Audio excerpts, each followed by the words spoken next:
Thank you for joining my segment of Leading with Love COVID-19, Maximizing the Heart for Our Communities, sponsored by the Global Institute for Coaches and Entrepreneurs Incorporated.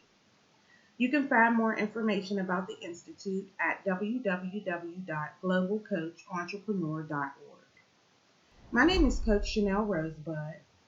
Today's mini series is going to be on marriage is ministry, premarital preparation and guidance.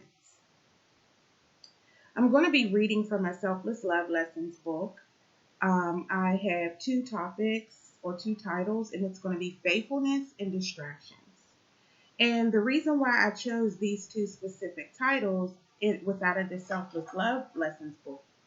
And you'll see here that I am the author, Chanel Rosebud, and it can be found on Amazon. But I chose these two titles because it's very important to understand how powerful faithfulness and distractions can be in your relationships, and just to give you, another way of looking at your relationship going forward. So, the first one I'm going to go ahead and read to you is faithfulness. Faithfulness is about being loyal, trustworthy, and dependable in any relationship. For some, being faithful takes time, depending on the level of your relationship. The need for faithfulness must be communicated from the beginning of the relationship and acted upon without a second thought in a loving way. To be faithful is also a choice that is influenced by expressions of one's true character. If there is presence of doubt towards the partner, a self-evaluation needs to be done first to ensure that it is not triggered by insecurities within you. Communicating the reasons behind feelings of unfaithfulness will strengthen the relationship if indeed there is no truth to the suspected unfaithfulness. Always be very honest with your partner, knowing that being open about your feelings will benefit your relationship. So, there are some key pointers to how to maintain faithfulness that I'm going to give you as well. So, number one is going to be communicate regularly with your partner to reassure that the bond between you is a safe, secure, and without distractions from anyone outside the relationship. Build the relationship with trust, support, and nurturing of each other. Be mindful to respect and trust each other at all times. Give your partner support and encouragement without judgment of known weaknesses or insecurities. Distractions. Distractions are obstacles that arise daily. Most are people such as family, friends, or unexpected urgent situations. Being aware of the distractions will help you manage it better, knowing that you have control over your response to it. Yes, you have control over many distractions through your responses to situations that are not planned and or not urgent issues or concerns. Try not to overexert yourself with the yeses and let your no's be your no's. Basic awareness of distractions. A sudden force of confusion that arises out of nowhere. Pay attention by listening closely to understand if it's urgent or if it's something that can wait. Stay focused on what is important and attend to daily responsibilities first. Be honest about what you are capable of doing and say no to what you cannot handle. Don't overburden yourself. When able and capable, you can assist someone in need as long as it will not distract you from your planned activities for the day. So, those two titles and topics are very important because, a lot of times when you're in a relationship and you're building your relationship, there's a lot of distractions that'll start to come, right? And so, what I want to touch on right now is Proverbs. Proverbs 18 and 22. He who finds a wife finds a good thing and obtains favor from the Lord. And relationships are a union, it's a ministry. And so a lot of times, you'll find a lot of conflict or a lot of distractions and things like that that you feel like, or trying to tear your relationship apart or to separate your relationship. We don't want that. And so this is why I created the guide to assist relationships and people that are getting married or that are married, or even single people wishing one day that they want to find the right mate, to take note and take heed to some of the things that come along so that you are not blindsided. This helps you to maintain a strong foundation within your relationship.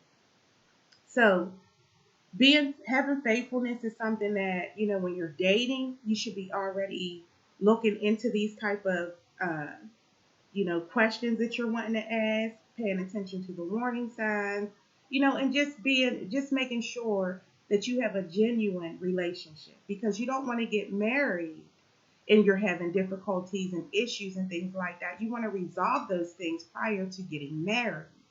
And so that is where Coach Chanel comes into play, because, getting the information, being able to get on one solid mindset with each other on one accord will help to have a healthy and balanced marriage. Um, noting that distractions come from family members, friends, and different things like that, or sometimes even just the enemy throwing in, darts to try to just take you off course of being focused on what is your primary responsibility and what is more important in your life. And so I share these tools and I share these things because it's insight. It's insight to help you not be sabotaged or bombarded with these type of issues, which they can happen daily. But just having the understanding that they are real and it does happen, it helps you to stay focused on what is more important, and that is you and your unity and having a solid foundation. Um, I have some pointers here that I would like to share with you all. Just some important information that I feel in this time that we're in right now that will be useful and going forward, like when we're able to get out and everything like that and enjoy our lives, on the outside as much as we are in the inside. And hopefully everyone is taking the time out to do that. Enjoy your life and, having this time to actually meditate, do some self-care, do some bonding and things like that. So number one, keep your relationship private because it's healthier that way. Avoid social media. A lot of times people are putting their relationship information on social media. If they're going through a rough day or a rough time in a relationship, showing pictures. I believe that the most sacred relationship is a private relationship, and that only those close to you should be able to really honestly know the inner parts of your relationship. Speak only with someone you can trust and respect. If you find that you need to do so, make sure that it's somebody that you can trust and it's somebody you can respect. Um, Three, have or find couples that have the same values and morals that you both have.